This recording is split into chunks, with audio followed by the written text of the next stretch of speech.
பாமக எம்எல்ஏக்களை பற்றி அமைச்சர் எம்.ஆர்.கே. பன்னீர்செல்வம் பரபரப்பு பேச்சு. பேரன்பை ஒரு எத்தோப்பில் கொடுத்த தமிழ் உறவுகளுக்கு வணக்கம். நான் உங்க பைரமர்கார். பார்த்து கொண்டிருக்கக்கூடிய பார்வையாளர்கள் சேனலை சப்ஸ்கிரைப் செய்தும் பெல் ஐகானை கிளிக் செய்தும் ஆதரவுபடி கேட்டுக்கிறோம். பாட்டாளி மக்கள் கட்சியின் சட்டமன்ற உறுப்பினர்கள், முன்னாள் நாடாளுமன்ற உறுப்பினர்கள் கலந்து கொண்ட அரசு விழா பொது மேடையிலேயே பாட்டாளி மக்கள் கட்சியின் எம்எல்ஏக்களை பற்றி அமைச்சர் எம்.ஆர்.கே. பன்னீர்செல்வம் பேசிய பேச்சு என்பது பெரும் பரபரப்பை ஏற்படுத்தியிருக்கு. பத்திரிகையாளரையும் அதிர்ச்சியில் ஆழ்த்தியிருக்கு. தருமபுரி மாவட்டம் பாட்டாளி மக்கள் கட்சியினுடைய கோட்டை என்பது தமிழ்நாடே அறிந்த ஒரு விஷயம்தான். தண்ணீர் தேவைக்காக தன்னிகரில்லா தலைவர் அண்ணன் அன்புமணி ராமதாஸ் அவர்கள் எந்த எல்லைக்கும் சென்று போராட கூடியவர் என்பதும் அனைவரும் அறிந்த ஒரு விஷயம்தான். தருமபுரி மாவட்டத்து மக்களின் தண்ணீர் தேவையை பூர்த்தி செய்ய வேண்டும் என்கின்ற நோக்கத்தோடு காவேரி உபநீர் நீர் திட்டத்தை விரைந்து நடைமுறைப்படுத்த வேண்டும் என்று பாட்டாளி மக்கள் கட்சி நெடுங்காலம் தொட்டு போராடிக்கிட்டு வருது. ஆனா ஆளுகின்ற அரசாங்கமான திமுக அதை குறித்து எந்த ஒரு நடவடிக்கையும் எடுக்கல. இதை கண்டித்து பாட்டாளி மக்கள் கட்சி சார்பாக தர்மபுரி முழுக்க கடையடைப்பு போராட்டம் நடத்தப்பட்டுச்சு கடந்த 4ஆம் தேதி.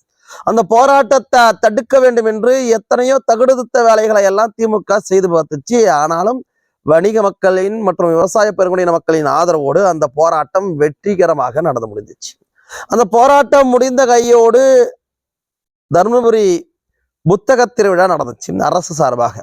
இந்த விழாவுக்கு கலந்துக்க வந்த அமைச்சர் எம்.ஆர்.கே. பன்னீர்செல்வம் அந்த மேடையிலேயே பாமக எம்எல்ஏக்கள் இந்த மண்ணுக்காக மக்களுக்காக போராடக்கூடியவர்கள், போராட்ட குணம் நிறைந்தவர்கள் என்று பேசியிருக்கிறார். இது பத்திரிகையாளர்கள் பார்த்து ஆச்சரியத்தோட பார்த்திருக்கிறாங்க. எம்.ஆர்.கே. பன்னீர்செல்வம் அவர்கள் புரிந்து வைத்திருப்பார். அந்த தருமபுரி மாவட்டத்தில் அந்த கடையடைப்பு போராட்டத்தின் போது திமுகவை எதிர்த்து பாமகவினர் வென்று காட்டினார்கள்.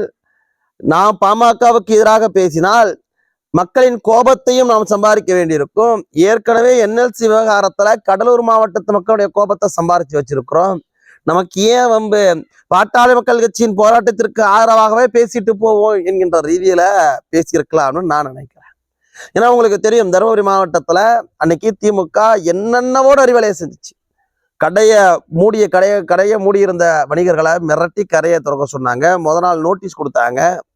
ஆனால் அத்தனையும் கடந்து மக்களின் ஆதரவால்தான் அந்த போராட்டம் வெற்றி பெற முடிஞ்சது.